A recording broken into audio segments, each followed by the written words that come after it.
नमस्कार दोस्तों, स्वागत है आपका आज के मुख्य समाचारों में। जी हां दोस्तों, आपको यहां पर देखने को मिलेंगी सुबह से लेकर शाम तक की तमाम बड़ी खबरें मुख्य समाचार ब्रेकिंग न्यूज अपडेट्स के रूप में। तो चलिए दोस्तों, जान लेते हैं आज की पहली बड़ी खबर।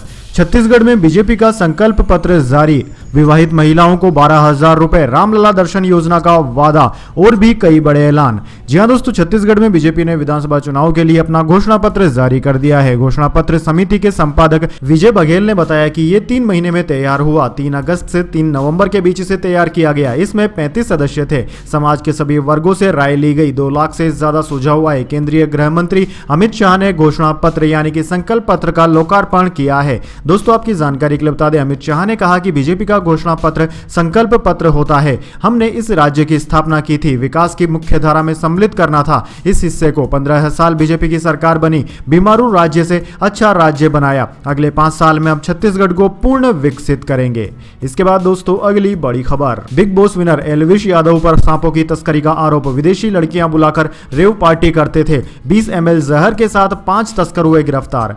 जी हां दोस्तों, बिग बॉस OTT 2 के विनर और यूट्यूबर एल्विश यादव पर सांपों की तस्करी का आरोप लगा है। नोएडा पुलिस ने वन्य जीव संरक्षण अधिनियम के तहत शुक्रवार को FIR दर्ज की। एल्विश यादव पर रेव पार्टी करवाने का आरोप लगा है। इस मामले का खुलासा बीजेपी सांसद मेनका गांधी से जुड़े ऑर्गेनाइजेशन PFA ने स्टिंग ऑपरेशन से किया है। दोस्तों, PFA ने ही पुलिस में शिकायत भी की थी। नोएडा पुलिस ने इस केस में 5 तस्करों को गिरफ्तार किया है। इनके पास से 9 सांप बरामद हुए हैं। 20 मिलीलीटर सांप का जहर भी मिला है। नोएडा के फॉरेस्ट ऑफिसर प्रमोद श्रीवास्तव ने बताया कि सांप के जहर का इस्तेमाल रेव पार्टी में नशे के लिए किया जाता है। यह एक यूट्यूबर गैंग का है जो इस तरह की पार्टी करवाता है। एल्विश की गिरफ्तारी से जुड़े सवाल पर नोएडा DCP विशाल पांडे ने कहा कि इसके लिए टीम लगी हुई है। जल्द ही एल्विश को गिरफ्तार किया जाएगा। इसके बाद दोस्तों, अगली बड़ी खबर। अमेरिका में साल भर में 97,000 भारतीय हुए गिरफ्तार। अवैध तरीके से घुस रहे थे। अमेरिकी सांसद बोले, ये भारत में रहने से डरते हैं। जी हां दोस्तों, अमेरिका में अवैध रूप से घुसने वाले करीब 97,000 भारतीयों को गिरफ्तार किया गया है।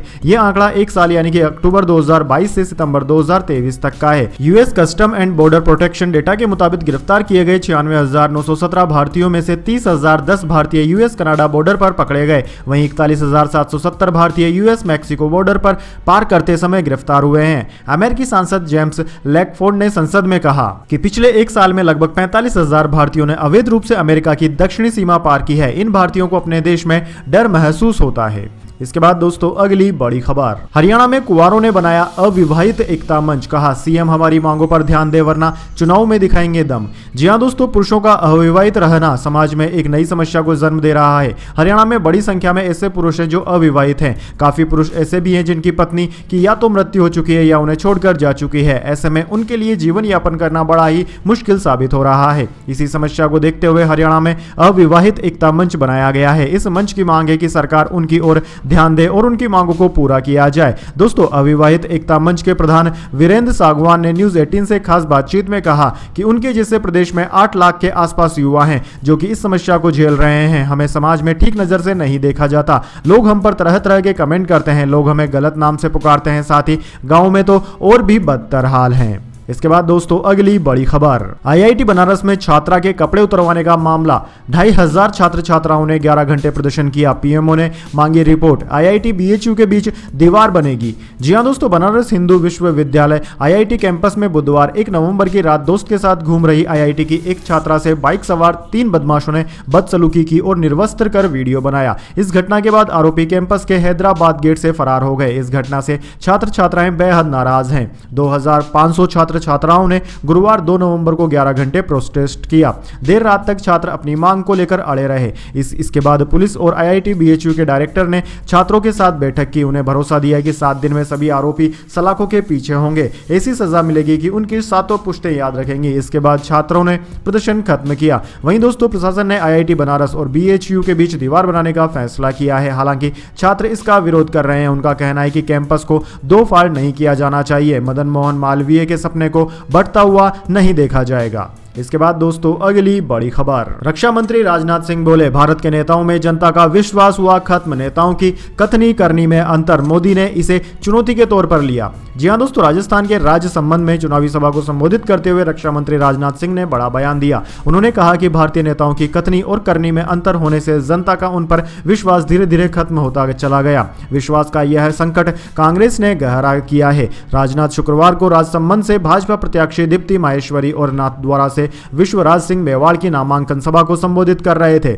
उन्होंने कहा कि इस खत्म होते विश्वास को चुनौती के तौर पर किसी ने लिया है तो वह है मोदी और उनकी पार्टी का नाम है भाजपा। राजनाथ सिंह ने कांग्रेस की तुलना वर्ल्ड कप में पाकिस्तानी टीम से भी कर डाली।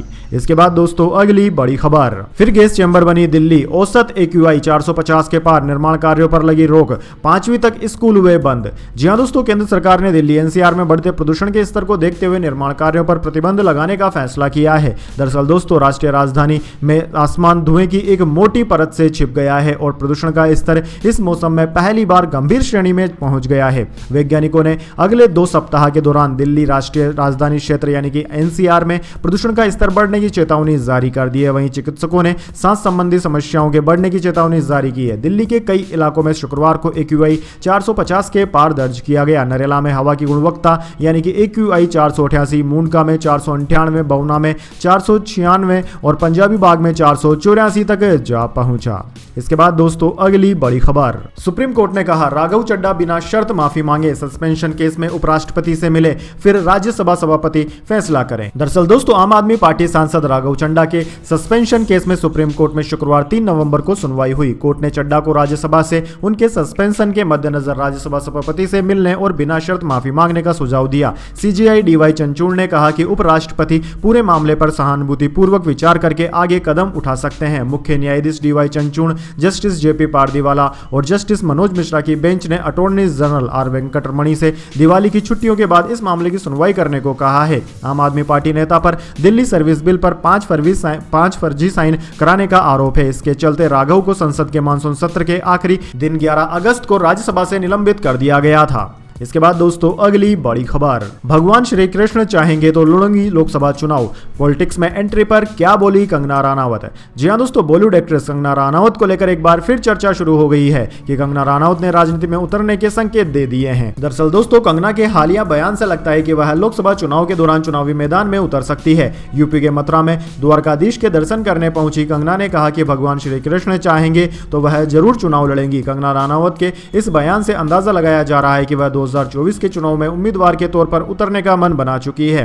दोस्तों आपकी जानकारी के लिए बता दें, कंगना रनावत बॉलीवुड के अलावा भी तमाम मुद्दों पर अपनी राय रखती आ रही हैं और फिलहाल उनकी अभी फिल्म आई है जो कि फ्लॉप हो चुकी है। इसके बाद दोस्तों अगली बड़ी खबर, मस्क बोले AI सब करेगा, जॉब की जरूरत ही नहीं, AI की तुलना जादुई जिन से की, ब्रिटिश PM ने मस्क का इंटरव्यू लिया। जी हां दोस्तों, टेस्ला के CEO एलन मस्क का मानना है कि आर्टिफिशियल इंटेलिजेंस यानी कि AI इतिहास की सबसे डिसरप्टिव फोर्स है। एक समय ऐसा आएगा कि जॉब की जरूरत ही नहीं पड़ेगी, AI सब कुछ कर पाएगा, वो जादुई जिन की तरह होगा। ब्रिटिश प्रधानमंत्री ऋषि सुनक ने टेस्ला के CEO एलन मस्क का इंटरव्यू लिया। इसमें सुनक ने मस्क से आर्टिफिशियल इंटेलिजेंस यानी कि AI को लेकर उनकी आशंकाओं को लेकर बात की। इस दौरान मस्क ने कहा कि मैं लंबे समय से टेक्नोलॉजी से जुड़ा हुआ हूं, इसलिए मैं AI को आते हुए देख रहा था, लेकिन यह वही साल है जब कई सफलताएं मिली। उदाहरण के लिए आप AI के जरिए अपना वीडियो क्रिएट कर सकते हैं। इसके बाद हमने ChatGPT 1, ChatGPT 2, 3 और 4 को लीड करते देखा है। मेरे लिए यह देखना आसान था कि यह किस तरफ जा रहा है। अगर यह ऐसा ही बढ़ता रहा तो AI ह्यूमन इंटेलिजेंस से बहुत आगे निकल जाएगा। इसके बाद दोस्तों अगली बड़ी खबर, असुद्दीन ओवैसी का वार, बाबरी विध्वंस में कांग्रेस बीजेपी की बराबर भूमिका, कमलनाथ ने इसे प्रूफ किया, पूर्व CM ने किया पलटवार। जी हां दोस्तों, तेलंगाना में विधानसभा चुनाव को लेकर सभी पार्टियां प्रचार में जुटी हुई हैं। चुनाव प्रचार के दौरान AIMIM अध्यक्ष असुद्दीन ओवैसी ने कहा कि बाबरी मस्जिद के विध्वंस में कांग्रेस की बीजेपी RSS के बराबर भूमिका थी। कमलनाथ ने यह साबित किया है। कांग्रेस और बीजेपी दोनों हिंदुत्व की विचारधारा पर काम करते हैं। अयोध्या में बन रहे भव्य राम मंदिर में 22 जनवरी को प्राण प्रतिष्ठा कार्यक्रम होगा। यह कार्यक्रम दोपहर 12:30 बजे होगा, जिसमें PM नरेंद्र मोदी शामिल होंगे। इस पर तंज कसते हुए ओवैसी ने कहा कि जनवरी में जब राहुल गांधी किसी कार्यक्रम में जाएं तो PM मोदी उन्हें अपने साथ ले जाएं। राम श्याम की जोड़ी अच्छी रहेगी, हमें उम्मीद है कि PM मोदी ऐसा करेंगे। इसके बाद दोस्तों अगली बड़ी खबर, जाति जनगणना पर कांग्रेस के हमलों के बीच अमित शाह बोले बीजेपी ने इसका विरोध कभी नहीं किया। जी हां दोस्तों, 5 राज्यों के विधानसभा चुनाव और आगामी विधानसभा चुनाव में जाति जनगणना को कांग्रेस समेत अन्य विपक्षी दलों ने एक बड़ा मुद्दा बनाया है। इसी बीच शुक्रवार को केंद्रीय गृह मंत्री अमित शाह ने जाति जनगणना के मसले पर कहा कि बीजेपी इसके खिलाफ नहीं है। उन्होंने छत्तीसगढ़ के रायपुर में बीजेपी का संकल्प पत्र जारी करने के दौरान प्रेस कॉन्फ्रेंस में कहा कि हम राष्ट्रीय पार्टी है, हम वोटों की राजनीति नहीं करते हैं। सभी से चर्चा करने के बाद जो भी उचित निर्णय होगा हम बताएंगे। इसके आधार पर चुनाव की नैया पार लगाना ठीक नहीं है। बीजेपी ने इसका कभी विरोध नहीं किया। बहुत सोच समझकर निर्णय लेना होता है, उचित समय पर हम बताएंगे। दरअसल दोस्तों, नवंबर की अलग अलग तारीखों पर छत्तीसगढ़, राजस्थान, मध्य प्रदेश, तेलंगाना और मिजोरम में विधानसभा चुनाव है। 5 राज्यों में वोटों की गिनती 3 दिसंबर से होगी। इसके बाद दोस्तों जाने अगली बड़ी खबर, लेकिन उससे पहले मेरी आपसे छोटी सी रिक्वेस्ट है, अगर दोस्तों आपको अभी तक हमारी न्यूज पसंद आई है तो एक छोटा सा लाइक जरूर दे दीजिए, और अगर आपको पसंद नहीं आई है तो बेशक आप डिसलाइक भी कर सकते हैं। लेकिन दोस्तों लाइक और डिसलाइक जरूर कीजिए, क्योंकि दोस्तों यही हमारी मेहनत का फल होता है और इसी से हमें पता चलता है कि आपको हमारी वीडियोस पसंद आ रही है या नहीं।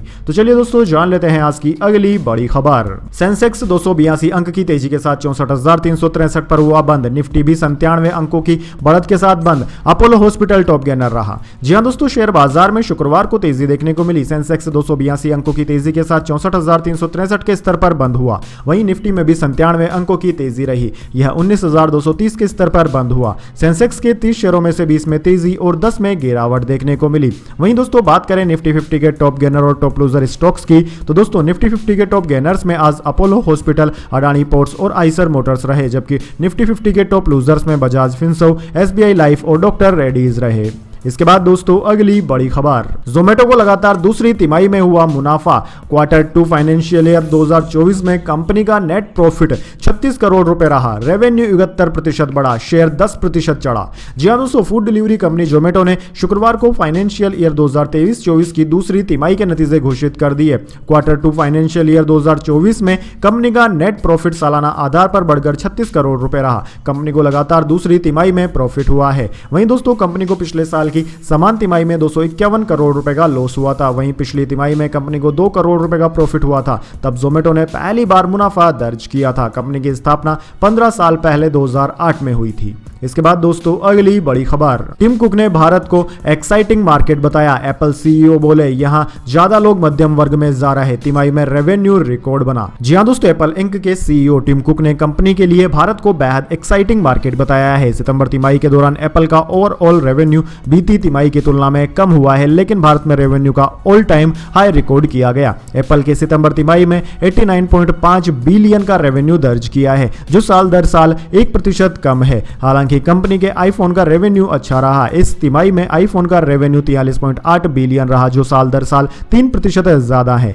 दोस्तों टिम कुक ने कहा है कि सितंबर तिमाही में आईफोन का रेवेन्यू हमारी उम्मीदों से ज्यादा रहा। भारत में रेवेन्यू के ऑल टाइम हाई रिकॉर्ड के साथ ही चीन, लैटिन अमेरिका, मध्य पूर्व, दक्षिण एशिया सहित कई बाजारों में तिमाही रिकॉर्ड बने हैं। इसके बाद दोस्तों अगली बड़ी खबर, महुआ मोइत्रा घूस कांड मामला, अब किसी गवाह की पेशी नहीं, अगले हफ्ते हो सकती है एथिक्स कमेटी की बैठक। जी हां दोस्तों, तृणमूल कांग्रेस की सांसद महुआ मोइत्रा से पैसे लेकर सवाल पूछने के मामले में लोकसभा एथिक्स कमेटी की बैठक जल्द होगी। महुआ मोइत्रा ने बृहस्पतिवार को कहा कि पैसे लेकर सवाल पूछने से संबंधित आरोपों को लेकर लोकसभा की आचार समिति के समक्ष पेशी के दौरान उन्हें अपमानजनक सवालों का सामना करना पड़ा। सूत्रों की माने तो एथिक्स कमेटी की बैठक अगले हफ्ते हो सकती है। बैठक में रिपोर्ट पर मोहर लगेगी। साथ ही बताया जा रहा है कि अब किसी और गवाह को कमेटी नहीं बुलाएगी। वहीं दोस्तों बीजेपी सांसद और एथिक्स कमेटी के सदस्य राजदीप रॉय ने एनडीटीवी को इस मामले में जानकारी दी। उन्होंने कहा कि कमेटी के अध्यक्ष विनोद कुमार सोनकर ने महुआ मोइत्रा को 3 विकल्प दिए थे। ये विकल्प जय अनंत देहाद्र को भी पेशी के दौरान दिए गए थे। उन्हें सवालों का जवाब नहीं देने और लिखित जवाब देने का विकल्प दिया गया था, लेकिन महुआ मोइत्रा ने हंगामा करना चुना। यह सब पहले से प्रायोजित था। इसके बाद दोस्तों अगली बड़ी खबर, सीजीआई बोले सुप्रीम कोर्ट तारीख पे तारीख वाली अदालत नहीं बनेगी। रोज 154 केस टाले जाते हैं, वकील एडजर्नमेंट की मांग न करें। जी हां दोस्तों, सुप्रीम कोर्ट के चीफ जस्टिस डीवाई चंद्रचूड़ ने शुक्रवार 3 नवंबर को सुप्रीम कोर्ट में लंबित मामलों को सुलझाने में देरी और सुनवाई टालने पर चिंता जताई। सीजीआई ने वकीलों से कहा कि हम नहीं चाहते कि ये तारीख पर तारीख वाली अदालत बन जाए। उन्होंने कहा कि हर रोज औसतन 154 मामले टाल दिए जाते हैं। अगर इतने सारे मामले एडजर्नमेंट में रहेंगे तो यह अदालत अदालत की अच्छी छवि नहीं दिखाता।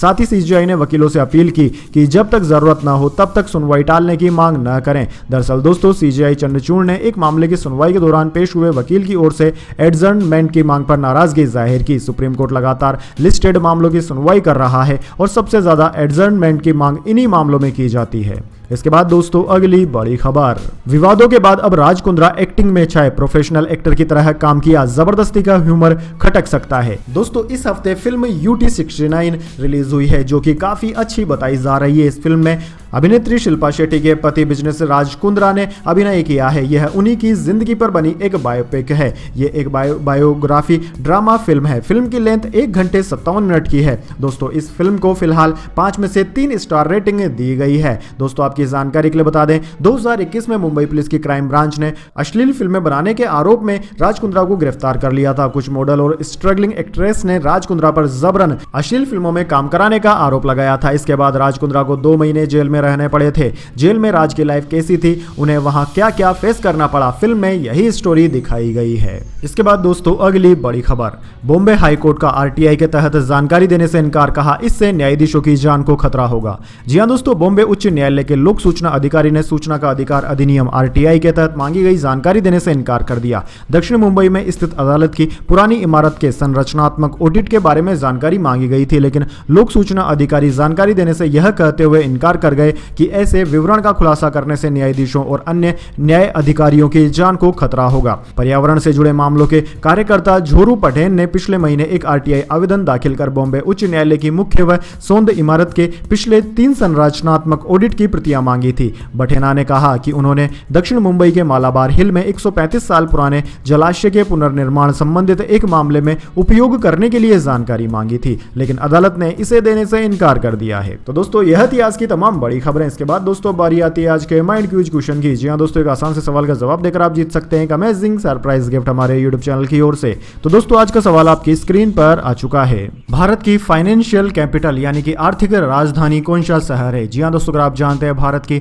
आर्थिक राजधानी के रूप में कौन से शहर को जाना जाता है तो जल्दी से कमेंट बॉक्स में उस शहर का नाम लिख दीजिए। अगर दोस्तों आपका जवाब होता है एकदम सही और आप चुने जाते हैं लकी विजेता के रूप में तो आपको मिल सकता है एक सरप्राइज गिफ्ट हमारे यूट्यूब चैनल की ओर से। तो दोस्तों जल्दी से अपना उत्तर कमेंट बॉक्स में लिख दीजिए, वीडियो को लाइक कर लीजिए और चैनल को सब्सक्राइब करके बेल आइकन भी दबा लीजिए। धन्यवाद। वंदे मातरम। जय हिंद, जय भारत।